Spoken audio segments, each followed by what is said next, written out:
To get more context into this story, we thought first that it was important to hear what it is that the administration had to say. This is S. Sudarshan. He's the Deputy Director of IITB. We have him with us today to bring us more context on IITB's most recent decision, but also decisions they made in the months following this incident. Our first question to you, sir. Sir, firstly, thank you for joining us. Our first question to you. Could you explain to our audiences why IIT Bombay decided to make the move that we're talking about, the move that's in focus today, which is that you've said that students can't discuss their JEE rankings when they come in? That shouldn't be the first question they ask each other, which is something that is quite customary in IIT. Why did your college decide this? What's the context? Okay, so every year IIT Bombay takes certain actions to ensure that students get along well with each other and that there is no discrimination based on caste, gender, and so on. We have several orientation programs that when students join here, which tell students what is acceptable, what is not. This year, we decided to put whatever was being conveyed through various different orientation sessions into one common guideline. Yeah. And that is what has been circulated in various places now. And we have sent it to all our new incoming students and also to our existing students. All right, sir, I do want to ask you, though, if one were to ask if this move comes in response to the incident that took place months ago, where, of course, a first-year student, Darshan Solanki, died, what would the college say to that, sir?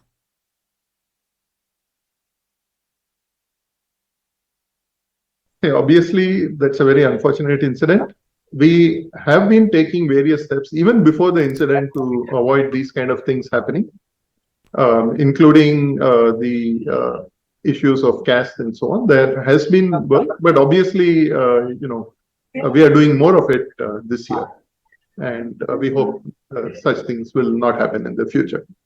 We are also introducing various support systems. We are ensuring that the stress levels in the first year are reduced from the coming year. And so we have taken a number of steps so that these incidents will not happen.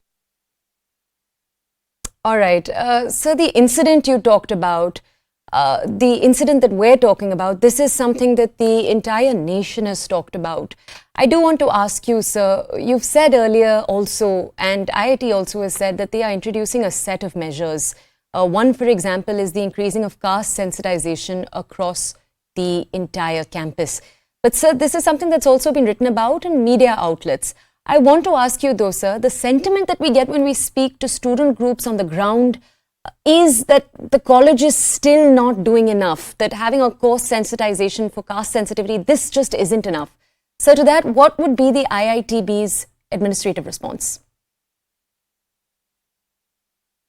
See, we are doing a variety of things. Like I said, the gender sensitization was already launched last year. And last year, even before these incidents which happened in the last few months, we had already started the creation of the corresponding caste sensitization course.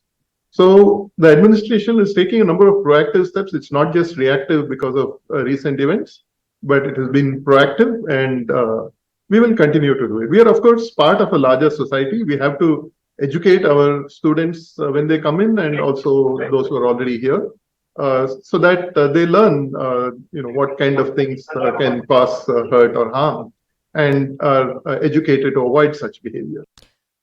Okay, sir, I now want to get to the issue that has caused controversy. We know on record, both from the police investigation into this entire incident and, of course, what IITB had to say, that both IITB and the police believe that it was academic pressure primarily that was to blame.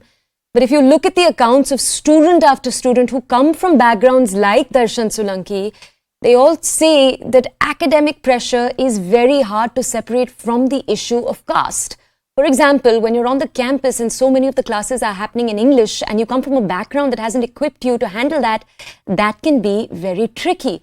So this is something that his family also has pointed out. Do you think that there needs to be some kind of acknowledgement from the administration that these two issues can't be separated, that it isn't such a clear divide?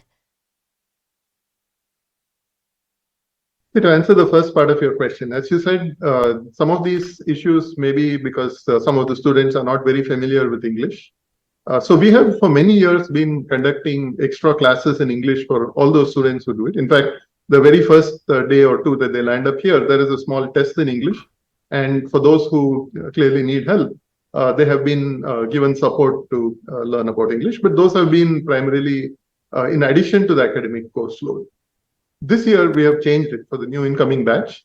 Those who need English, for them, this will be a regular course and a replacement for some other alternative courses which other students take, which these students can take later if they want. But the goal is that from the first semester, they are given more support if they need that for English. And the academic stress is related to the load also. And so this year, we have reduced the load in the first year so that students get more time to settle in a new environment. We have increased the orientation, which was fairly short, 2 or 3 days earlier. We now have a full week's orientation, which started today. So we are taking various steps to reduce the stress on students. We had half semester courses earlier. We have got rid of half semester courses so that if students have some difficulty settling down in the first few weeks or a month, they still have time to catch up on courses, which was a little more difficult with half semester courses.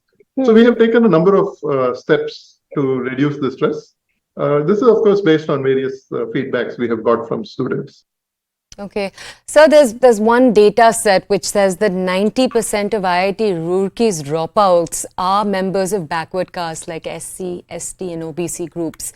And experts say that numbers like that indicate that these are groups which are genuinely having a very, very hard time on campus. Now, you just walked us through different initiatives that have been taken by the administration. But what I'm not understanding and what I'd like you to clarify is that are you then saying that post these different initiatives that have already been taken, let's see what happens, let's wait a little while and then comment on this issue? See, we have been doing various things. These are not the only ones. For example, I don't know exactly what the numbers are with respect to based on the background of the students. But certainly there are students who have had difficulty, completing their bachelor's programs.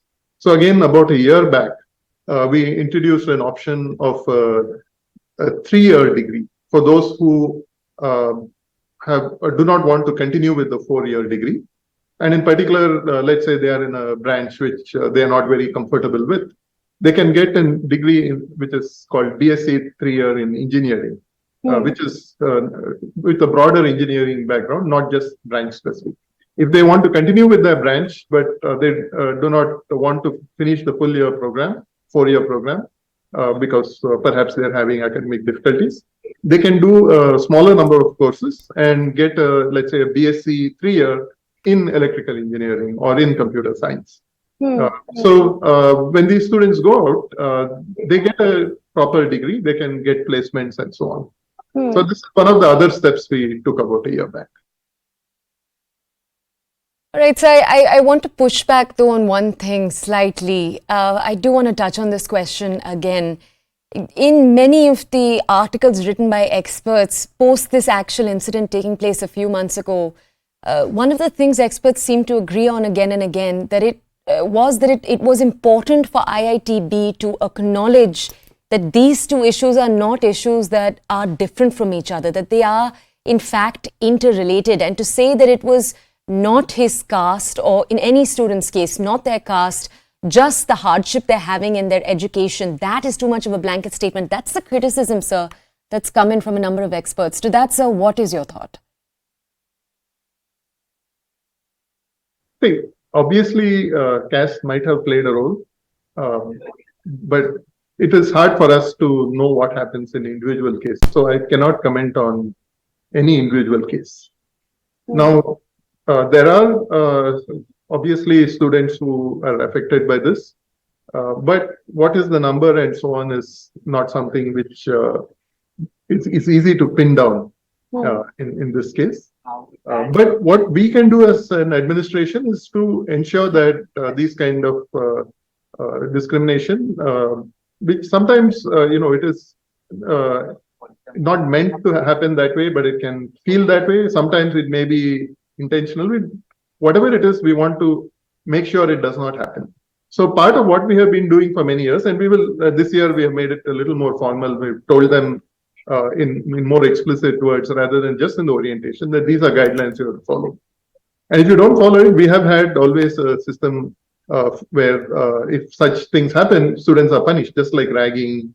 There are multiple other things like this where violations will be treated very seriously.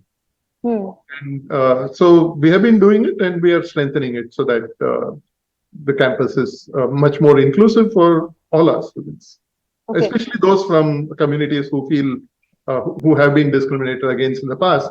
We want to make sure that they feel at home and in the campus. All right, I'd like to thank the Deputy Director for joining us and for taking out the time.